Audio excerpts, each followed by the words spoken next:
Hello and welcome to the Sci-Fi Eye talking about elections. We are Avnel, Naomi, and Talia, and we are the hosts of the Sci-Fi Eye. Sci-Fi Eye is an Israeli podcast in English, in case you haven't noticed, and that examines the news, the life, universe, etc. through the unique perspective of science fiction. We're on Spotify, iTunes, your favorite podcast apps. Sign up in our site, which is called, surprisingly enough, the Sci-Fi Eye, to get all the next episodes and listen to all our previous episodes, which were very interesting. Before we start on this episode, some general updates.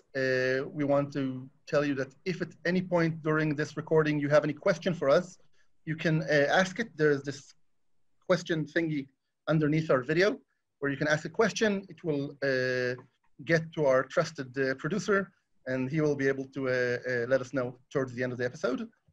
And also that right after us, we will have the closing ceremony for Icon 2020, where the winners of the Geffen Award will be announced. Woo! Woo! Also, if you have feedback about this event or any other event in Icon, there's a blue line just beside our lovely faces, and you can leave a feedback right there. Don't forget. Amazing. So in this special live episode, we'll discuss the upcoming US elections, take a look at what characterizes them, and ask, could Trump have been predicted? Like, where did that come from? Or maybe he was predicted in like 50s sci-fi, where we warned about the different issues we're facing today, like foreign interference, technology, aliens, mail-in voting, and what do free and fair elections even mean in science fiction? So let's get started. Hello and welcome to the Sci-Fi Eye. As we like to do in our episodes, what we're going to do is talk about how science fiction historically treated elections, mainly in the US, because science fiction has historically mainly treated the US. To see if we can find echoes of the future Trump and the 2020 elections in the 50s, 60s, 70s, and onwards in science fiction. And then we'll try to talk, well, not then, but also we'll try to talk about contemporary science fiction of today, see how it reacts to what we're seeing happening right now, and see if it can give us any interesting predictions about how the elections and democracy will continue from now on.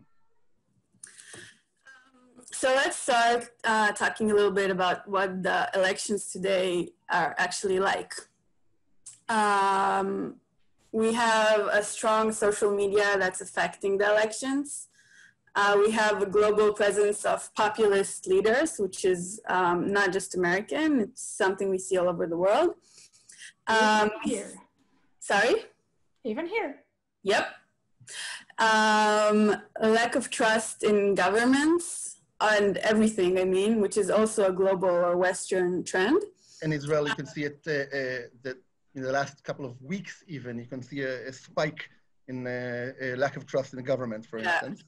And actually our first episode was about lack of trust, so take a listen, shameless plugging. And another thing we see also due maybe to the pandemic is political polarization, a lot of hate, a lot of isolation. Isolationism. Oh my God. Traditionally, Naomi was having trouble with the word, and then I guess I caught it from her. Damn. I practiced isolationism. Now I can correct you all. Unfortunately, we won't be able to actually delve too deeply into all of these topics, but we would definitely take a look at how sci-fi, what's the sci-fi perspective on them. And what we can learn from sci-fi about our society today, which is what we do. Now, let's start the diving in. First thing first, talking about a sci-fi eye and a sci-fi perspective, the fact that if you heard some of the news, some of the debate about the last election in the US and how new media, how social media affected these elections, and the talk about how the being able to target very small audiences and give them the right message in order either to support Trump or more likely to just don't go out and vote if you're a Hillary Clinton or were a Hillary Clinton voter, means that we can see very direct effect of technology over what's going on in our world, in our society, and that's people, boys and girls and other genders. Actually, I feel like we're living in a sci-fi book right now. In sci-fi, we learn that, in social sci-fi at least, and most sci-fi, that there's a technology, and the fact that this technology appears in our society changes the society. Think about any sci-fi book, any social sci-fi book, and most other sci-fi books that you've read. In each and every one of them, there's a set of technologies. They affect society, and they affect society for better, for worse. They change society, and this is what's happening right fucking now. So how does it affect our society? We can say that social media have actually led to Trump being elected in a very, very unpredicted way. But we can also see how more subtly social media can affect the polarization in society. I mean, we all have our own echo chambers. We all have our own Twitter or Facebook, Instagram, WhatsApp groups, where we talk with people and we choose to talk with people that have the same opinions. And they echo our opinions and make us believe that our opinions are something shared with the vast majority. Because if it's out there, if there's other people that echo our opinions, we feel much more that this is something that everybody believes because everybody around us believes it. So that can direct us into more polarization, more right-wing versus left-wing, corporations versus the small people, poor versus rich, zealots, bigotry, any kind of polarization that you can think of, social media can affect, can make people with opinions that were used to be very, very, very small minority has much larger stages to bring those opinions in and hear from other people that those opinions are okay. They're not that minor anymore. So any kind of polarization, any kind of isolation, any kind of thinking more to the difference, bringing the difference more to the on stage is very much affected by social media, and that is also affects populist democracy or populist politics. Think about three very lovely, trusted, and not at all funny world leader like Trump, Bibi, and Bojo in the UK. The three of them are extremely populist. They are sort of kings amongst their voters and amongst their base. And their opinions that used to be very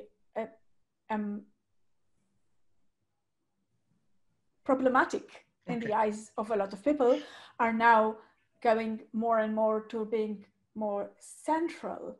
And they can target through social media all kinds of audiences and even micro-target all kinds of audiences in order to bring their messages and affect this populist democracy, which means they take an opinion that people want to believe, that a vast majority really want to hold on to. Like, we can bring America to be great again, and we can be we can lead Israel into the new millennia, and we can have Brexit, which means that those immigrants won't take our jobs anymore. And they take this populist, very, very not tested, fake news, all kind of wrong manipulations and bring them to the stage, to the social media stage, and affect our society in a huge way. And all that could happen because most people hear most of the news through their echo chambers, through the social media, and how other people that have opinion very much like their own talk about those news.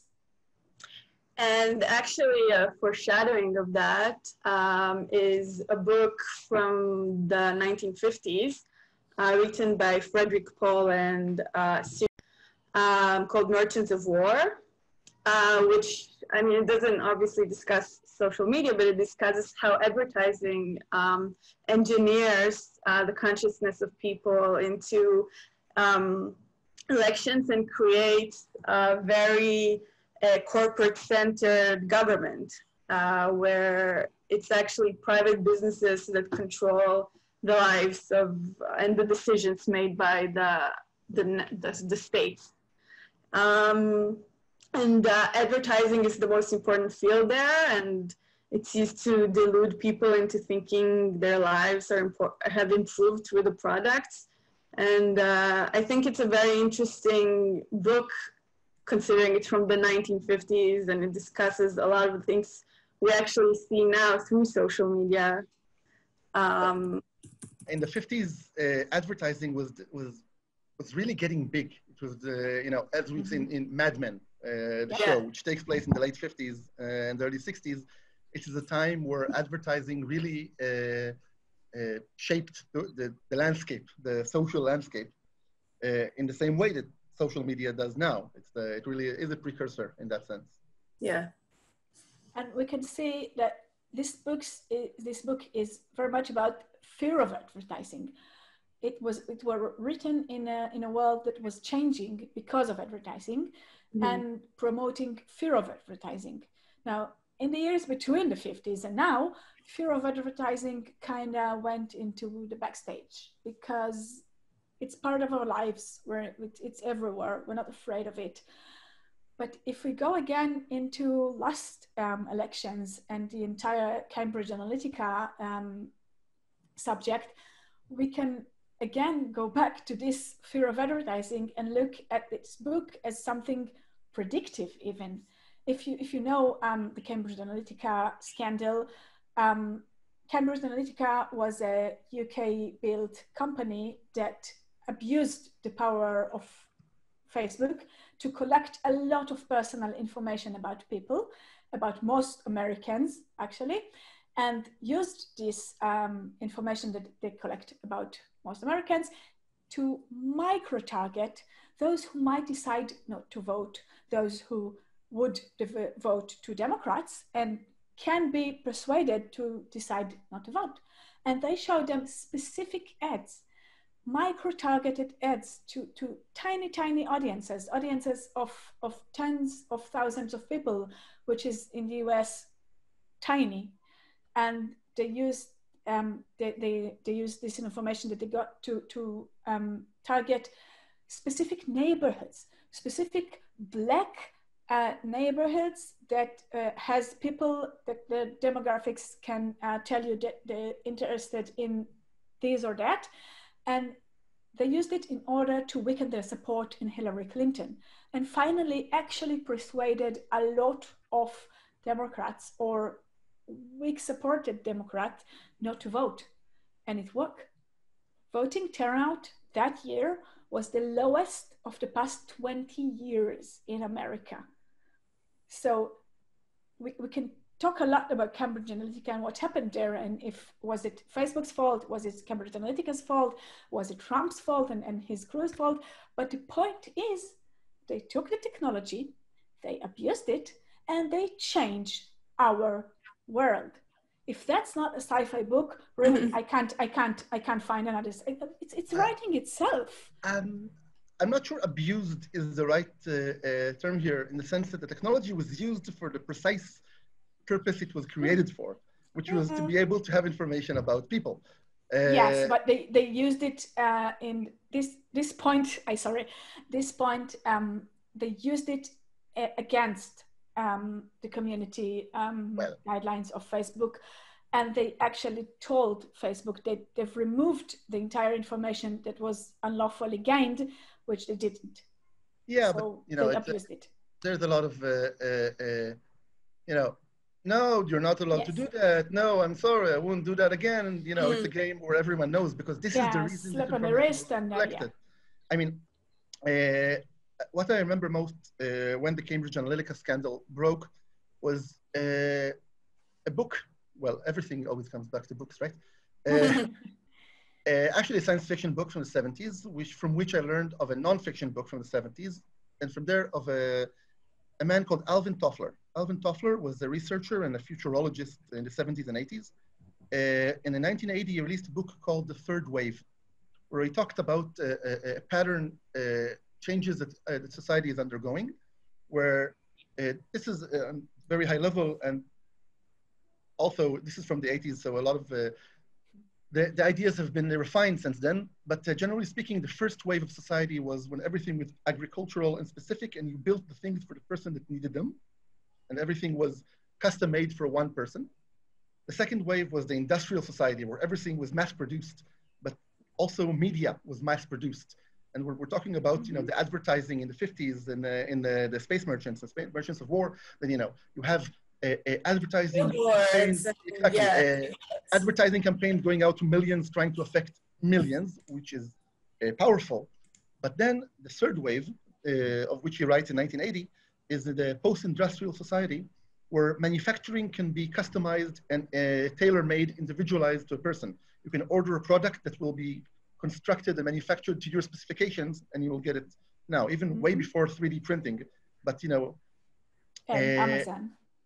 Yeah, everything is exactly what you need for you, and advertising becomes tailored to you, and political campaigns become tailored to you. And this is exactly what Cambridge Analytica did, was apply these concepts, because before you mentioned earlier that social media makes everyone just be in their little echo chamber, in their little bubble, and here just people who are similar to them.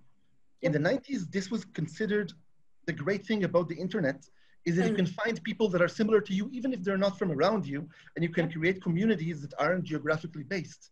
Fast forward 20 years. But it's the same can be good or bad. Yeah, it's the same. It's the same as the saying about guns. Like, guns don't kill people. So the internet doesn't change your vote. It can either make 20 years later, and we don't just have people finding and making their communities. They're having these communities on a managed platform that can control everything they do on the platform, which enables them to weaponize these communities, to turn these communities into echo chambers, even if people weren't previously, they're not just listening to their community, but a community, by definition, is someone you trust.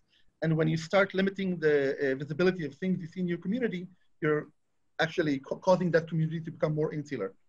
Yes, we've talked about this in depth with our guest, Eleanor Carmi, in our latest episode. So if that sounds interesting, we have an entire episode about it called The Digital Divide. Yes, sorry, Avner, go on.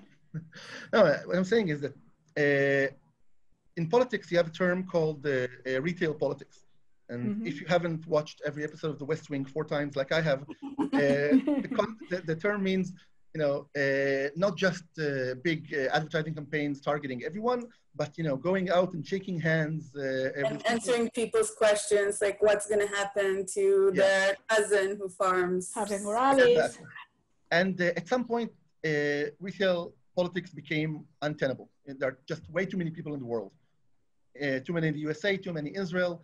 You can't go and shake everyone's hand and kiss every baby and do that until social media came along and allowed you to do that, to customize the message for everyone specifically. Even if you don't believe in it. Yeah, which if you just take this concept and just, turn it up, not even to 11, just a bit more than we have now, we have classic science fiction tropes. We have classic science fiction tropes of media control and mind control and things that you can find everywhere. These are, we look around and we don't notice that these things are the 1980s science fiction dystopias. This is exactly it.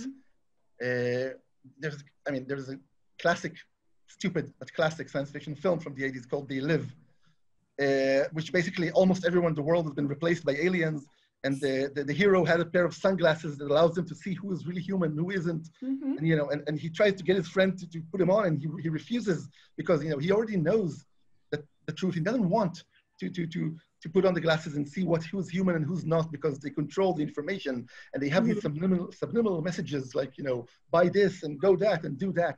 So this is actually the world we live in. We are seeing one thing, someone with different sunglasses seeing something else. And well, how can you have a shared language, a shared experience, a shared world when everyone has a government seeing other things because everything is filtered? Echo chambers. Yeah. Now, and there are a lot of science fiction creations about the fear of mind controllings right now. Think about Jessica Jones, and every kind of, I'm starting to play every kind of sci-fi series that I think about. Every kind of sci-fi series has at least one episode about aliens taking control on our minds, and you can't tell who's who. And another classic trope is an episode where suddenly you have an episode where everything that you thought was true it actually isn't, and you realize it was all just make-believe, just a Truman Show. The episode of Buffy. Matrix. The Matrix. The Matrix episode of Buffy where a demon tries to convince her that her entire life is just a figment of her imagination. This is a real fear. And because we live in a world that we see the world in a very specific way, and we have an echo chambers of people seeing the world in the very same way, but we can see people around us that see the world in very different kind of ways, and we can't tell anymore what of it is real and what can't, what isn't. And if we go back to our first episode, which Talia mentioned earlier, about trust in technology, the more our lives are mediated through technology, and the more our political understanding is mediated through technology, the more power people have to manipulate our understanding of them. And the less we trust it. Yeah, and we can see through the sci-fi creation, through these sci-fi creations, that it's a real fear. We can't grope, we can't understand why we see the world so differently than so many other people. And it's a huge fear. If there's so many sci-fi creation about it, it means there's a huge fear in our society from this, how it affects our society. And fear and power to people who the fear of people having that power. Abuse it. And I've read, preparing to this episode, I've read a very different kind of book. I listened to Octavia Butler's Parable of the Sower, which is a very, very interesting book, very, very good book, and extremely, extremely depressing book. Not because it has more depressing occurrence than other sci-fi books. It's as depressing, as many depressing things happens like any kind of other book, but she wrote it around 1999. It was published in 1991. And then what she has to say, it was a huge warning. And she says that we are going in very, very small steps into a huge apocalypse, but not the kind of apocalypse that happens because a meteor drops on us or alien invasion or zombies come, but an apocalypse that we create right now in very, very small steps. And she says that the book is written like a journal. And this journal makes us feel how every day we go towards the apocalypse one step more. And the apocalypse itself, actually we discover throughout the book that it's not happening in a big bang. It's happening day by day. And day by day, the world degrades because of climate change and because of society polarization. And she actually predicts... Right? Not real life. Sorry? That you're talking about the book, not real life. That is why it's so depressing. She wrote about it in the 1990s and she predicted it. And reading it in 2020, this shit just became so real right now. If we're going in the same way that it began in the 1990s when we started, or a bit before that, when we started understanding climate change and ignoring climate change, and we'll keep going in the same way that we have actually kept going to this day, because 20 years later, we haven't done anything different than what she writes about. It's a very predictive book because, and it's very frightening and very depressing book because she predicts that. And with that, she actually predicts Trump. She predicts the fact that Zealot will be elected to make America great again. Literally, that's a quote from the book. No. A politician is elected in order to make America great again. But the reason people, more than predicting Trump, I think it's way more interesting to see how it explains Trump. Because she says, people would like to think that we can make our world great again, that we can go back to an imagined past that never existed, but really exists in our minds, while everything is burning around, while poor people has nowhere to live and nothing to eat because of climate change, because of droughts, because of fires. They just don't have enough to eat. So they will break society down, and society breaks down and crumbles down piece by piece, day by day throughout this book. And it's so frightening because it happens. And she explains how the fact that people want to look at our past and think about how the past decade was so nostalgic to so many things. Look at how many creations were rebooted and reimagined and remade without making of new creations, and how much nostalgia we have towards the past. And she says that this nostalgia is ruining us, because instead of looking straight at things and saying, this world is fucking burning, the polarization is burning our societies, the climate change that we created and we keep creating is burning our world. Corona, she couldn't predict that, but we can see it. COVID-19 is ignored by so many people. It can get spread because people would like to be promised that we can go back to the happy days. We're going to find a vaccine and everything was going to be magically restored into what was. But they so believe in this imagined past. They think the past of 2019 was so good. Think about how 2019 was actually like. It wasn't that good. But we cling to this imagined past so much because we don't want to look into the abyss of what's actually happening. And that is what she preaches in this book. And this is why it is so frightening and so depressing, because she's not only predicting, she didn't only predict what's going on right now over then, she explains what's going on right now. And she saw it 20 years back. So if we haven't changed anything in the past 20 years, how the hell are we going to change it from now on? So, bearing in mind this very hopeful message Naomi has just given us, I'm going to go back even a little bit further to 1955 and Franchise, written by Asimov. It was a short story. It was published in a magazine.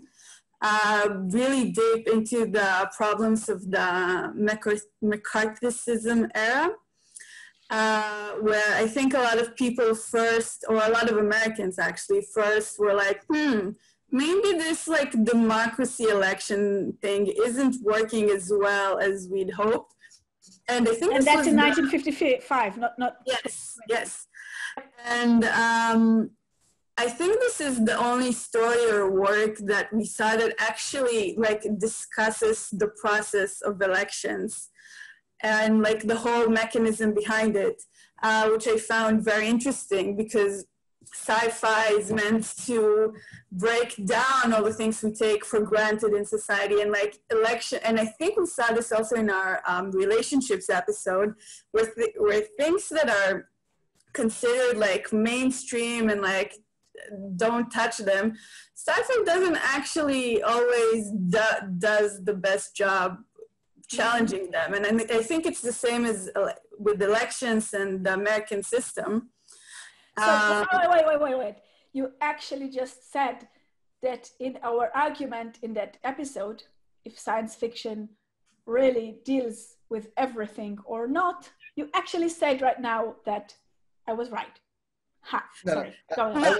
I was the one making the claim, actually, but yeah. But Talia supported you, and now you're saying I was right. Sorry, let's go back to this episode. Watch it. No, I'm kidding. But yeah, I think it's the only work we saw that actually sort of changes the way elections are conducted. Mm-hmm. And I think it's really interesting just because, you know, social researchers today have so many options in real life of how elections can be conducted better.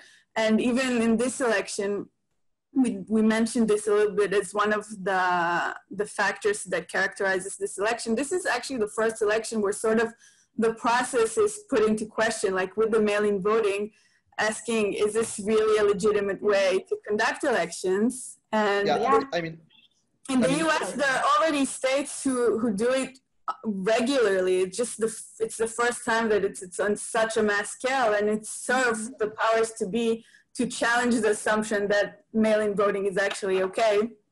So can you remind us what franchise is the story is about? Yes, I can. So franchise is a story where you have multivac, which you see in later works by Asimov. And it sort of it's a computer intelligence, and it's developed enough to only need one voter and ask him a few random questions, not necessarily like who do you vote for, in order to sort of take the most compromising candidate and put them in charge of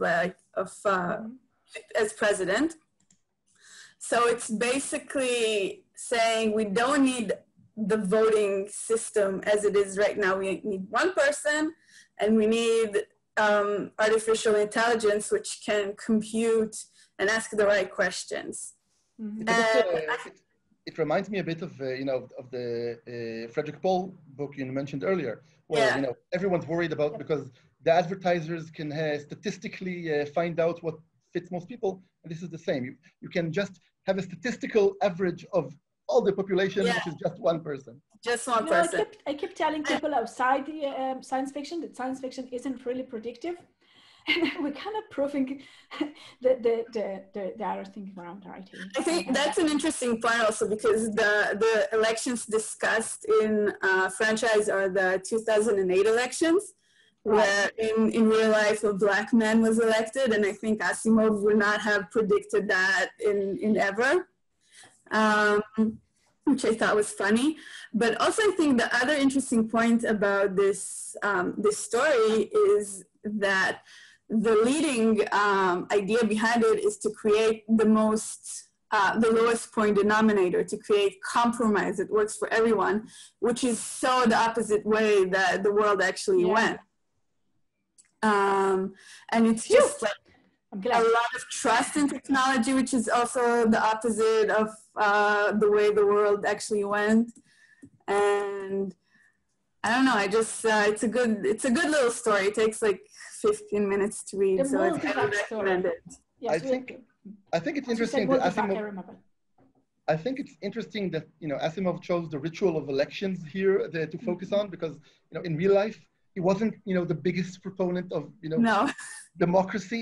He has a famous quote: saying that, there's a false notion democracy means your ignorance is as good as my knowledge. That's exactly what the story actually says. It's like, it doesn't, well, your ignorance is as good as anybody else's. I don't think he really believed it in real life, as many don't. Just this morning, we saw a quote on Twitter from a Republican senator in the US who says that, democracy isn't the objective here. We're here for prosperity, and sometimes too much democracy can get in the way of that, which is nice coming from an elected official. I think also the story is like, it takes a really interesting look at the sort of the ceremony of voting, and it really hollows it out because, you have like the whole rock the vote and take your kid to the voting booth place and teach them about democracy. And I think more and more people are like jaded by that and are like, should we vote? Nah, if it's easy. And like here, it's like, well, voting is such an honor and only one person a year gets to do it. And if you get to be that year's voter, it's such a great honor and you'll get a promotion at work. And the voter in the story doesn't actually want to do it. And his wife convinces him to do it in order for him to get a promotion. Yeah. That's the only reason he actually goes to vote. And the thing I love the most about the story is Multivac, the computer, is not actually anywhere in the story. Like, it's not even near him when he does the whole voting process. So is it even really there? Is it like maybe just a guy in DC smoking a cigar? Yeah, science fiction, as we know, is not about the future. It's about the present. So it's not predictive. Not intentionally.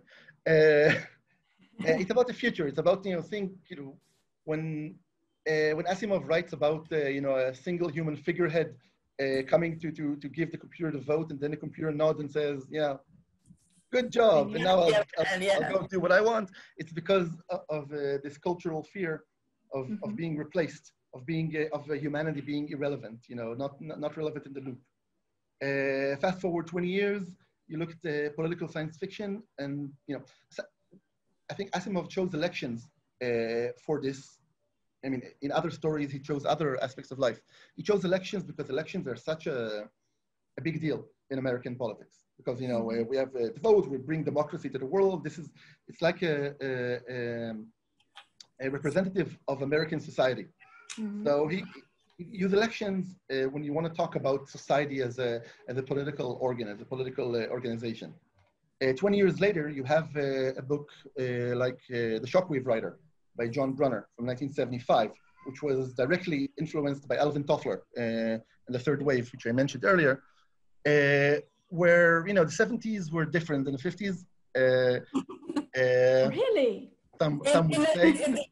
In their own dark way, they were different, yeah.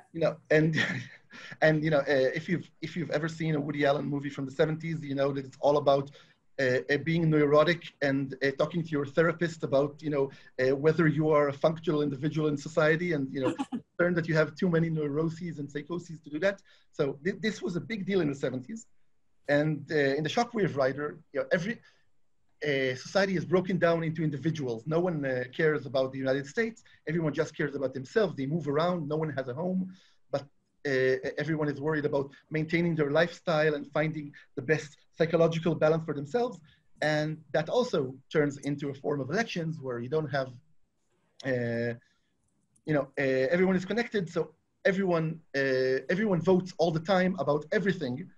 As opposed to no one voting and just having one person vote. So you have this reversal of the purpose of voting as a way to assert your individuality, to say that I'm a real person, I have a vote, I can influence society.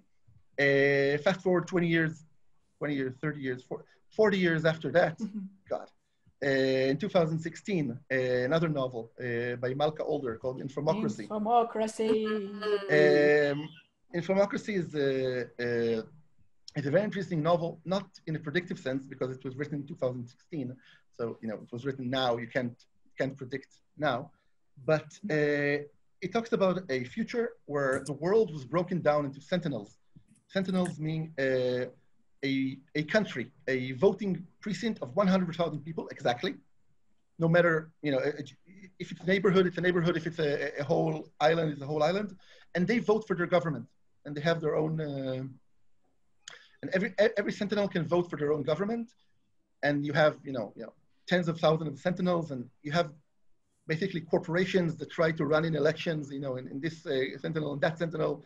And again, you have a different form of identity crisis that Older is trying to address with this new form of government.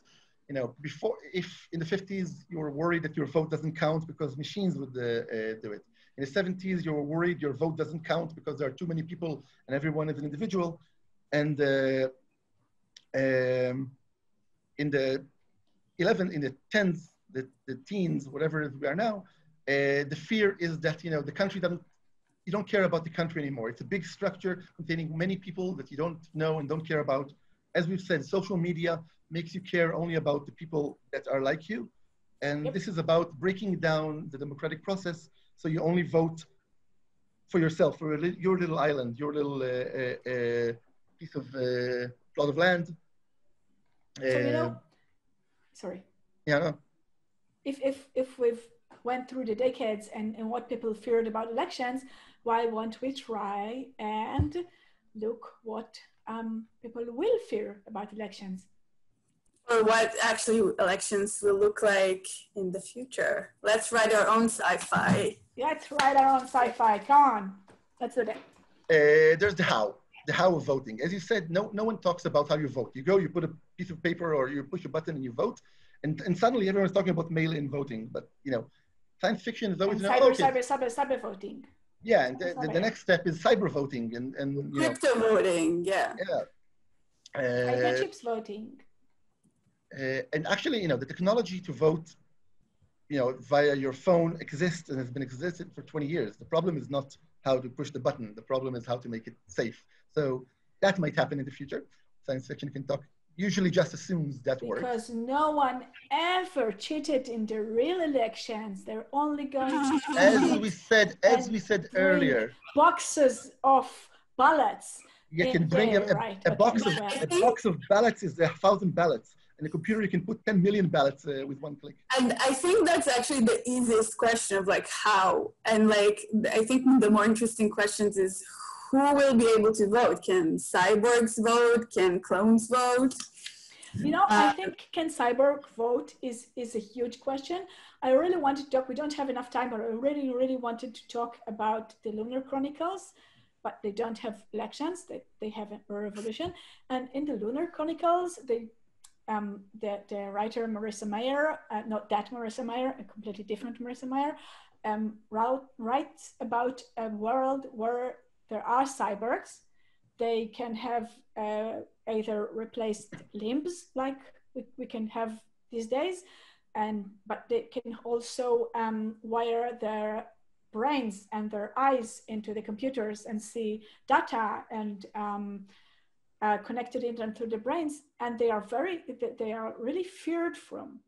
They're feared from, kind of like immigrations are feared from, or scientists are feared from today. Anyone that the government can blame for what the government has done. But anyway, they are feared from, and they say that the cyber come to steal our jobs, like people said about any kind of group anywhere. And you can see it starting happening right now. See how that amputee runner, what was his name? Oscar Pistorius. That one. Thank you.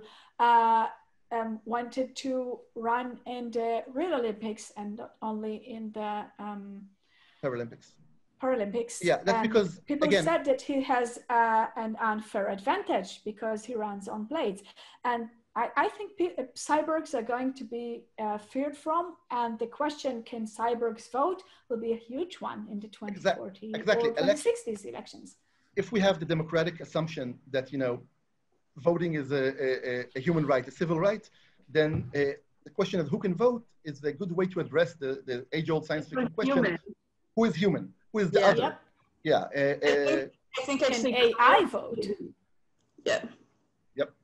Can clowns vote? I think also if you look at the situation today where we're all pretty much indoors and sort of does geography even matter when voting? Like what will the nation states even continue to exist as they are when geography doesn't matter because technology sort of overrides everything?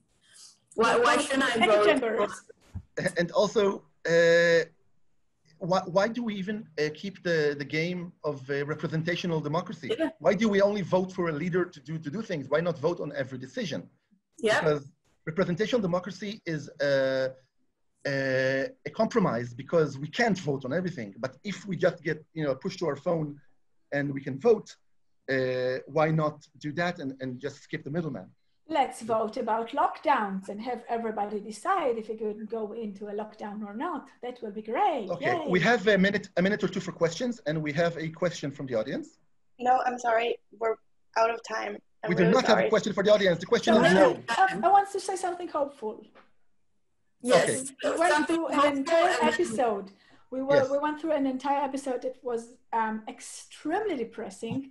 And we went through an entire episode without me saying anything about Becky Chambers. So I'm going to unite these two and have a hopeful saying that I think that the science fiction of right now, instead of being so depressing like we've looked for through in this entire episode, there's a new trend called hope punk saying we've completely destroyed Earth, but that's not the end of hope, and trying to build a new hope outside of Earth or outside of time or new hope. Whatever, while the little people, the people like ourselves, not big heroes, but people like ourselves, anti-heroes, can make little changes, and that will make our future different.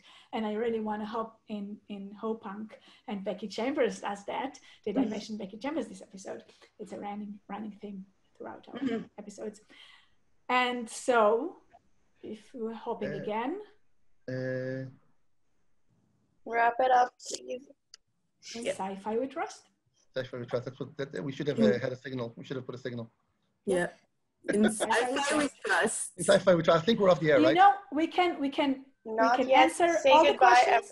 We can answer all the questions in our Facebook community that is called the Sci-Fi Eye podcast and community. And we'll just I'm putting a post there right now, and you can ask any kind of question in our Facebook community account there.